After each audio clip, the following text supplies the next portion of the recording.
Right, before I start on this one, I'm just going to give you a little bit of a description and drawing of what it is that I'm planning to do here. Okay, this outline here is the outline of a side-on view of my bowl blank.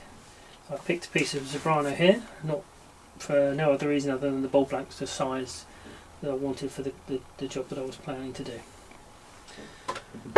Okay, so I'm now drawing on here what it is I'm planning to make, and I've allowed a little bit of space at the bottom there to true the thing up. Probably going to have a tenon in here to mount it. So I'm saying that the base of the bowl is going to be about there. Okay, and the core sort of shape of the side is these two lines here. Now I'll come to explain why I've allowed a bit of allowance at the top here, but that's where the top of the bowl is going to be. Okay, now this is the side and this is the top. Okay, now rather than have these sharp edges, these are going to be rounded off, be a little bit smoother than it appears there. Now I shall refine that shape as I'm making the bowl, depending on how it looks. It may be that the shape's more like this. That's really what I've got in mind, but we shall see. Okay, that's interesting enough. We come out here, you hollow it out, and we've got a hollow form. Probably stop it there. Okay, but the twist for this one is that we're going to put some clear acrylic windows in it. Now I'm picking a fairly basic way of doing this to start with, but I'm expecting to put a tea light in the bottom of this with a candle flame here, and that light will shine onto this inside surface.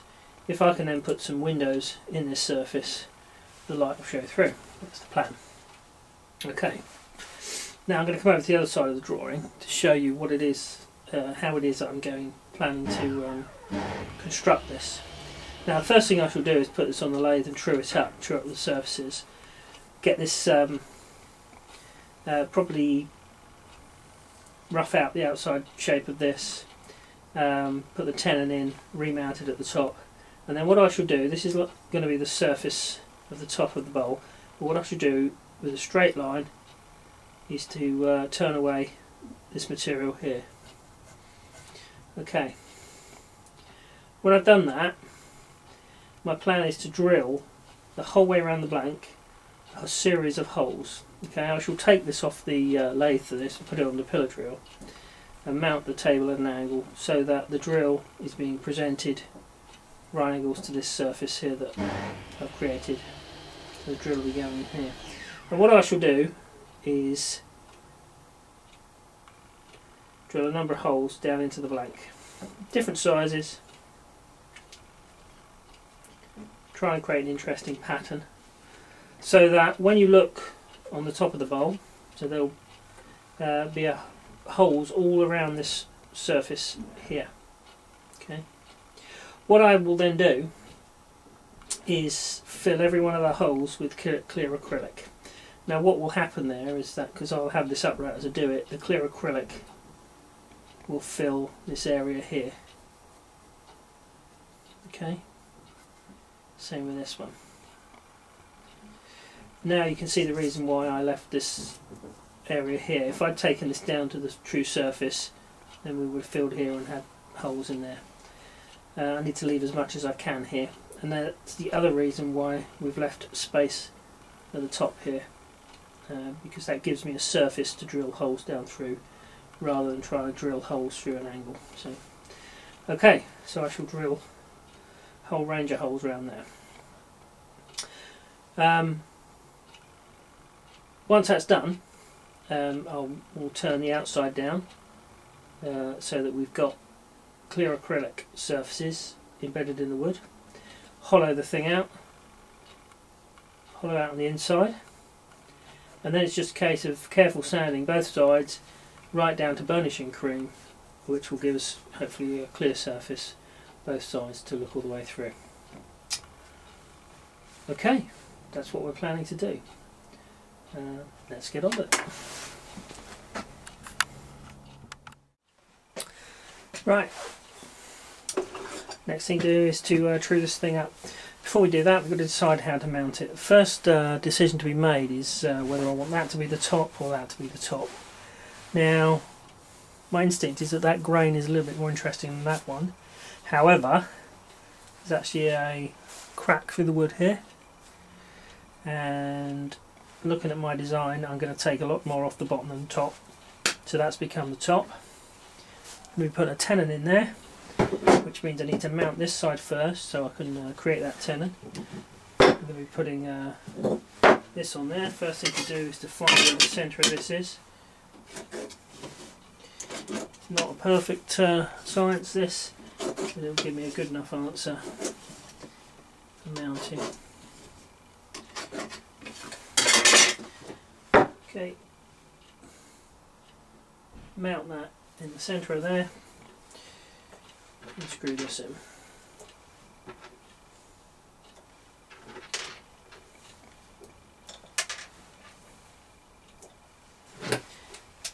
Can't recommend an electric screwdriver enough for this kind of a job.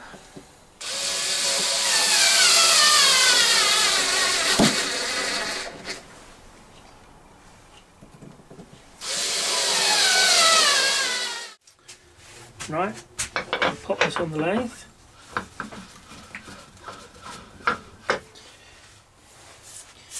Just get out the firing line, give it a quick test of 500 RPM. Okay, there's seriously some screwing up to do there. And I can see my fingers moving. Okay, next thing is I tend to use a bowl gouge to do this kind of truing. Other people's techniques are different, but this works for me.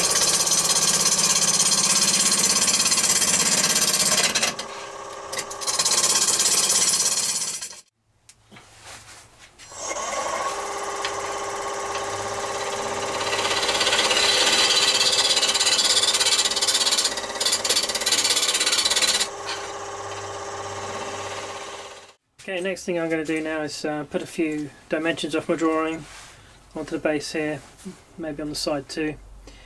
I've got my calipers set up to the width of the flat part of the base. I'll just try and find the centre.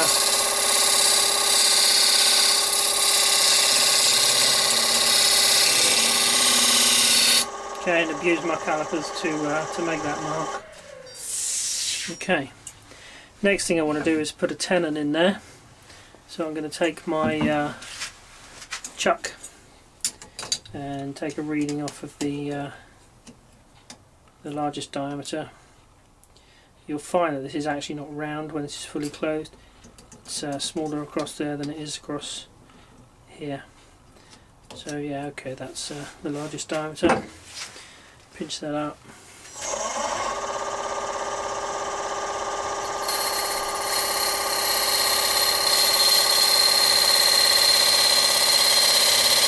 Okay, I got a mark there for my tenon. Okay, there's one more dimension that I just need to put on, and that's the distance up from the bottom here, where I get the break from the bottom part of the bowl to the top part of the bowl. Okay, so the key thing I've done here is identify the break point at the bottom where it starts to curve up to the top, and the break point at the top where it stops. So what I need to now do is rough out that shape. Okay.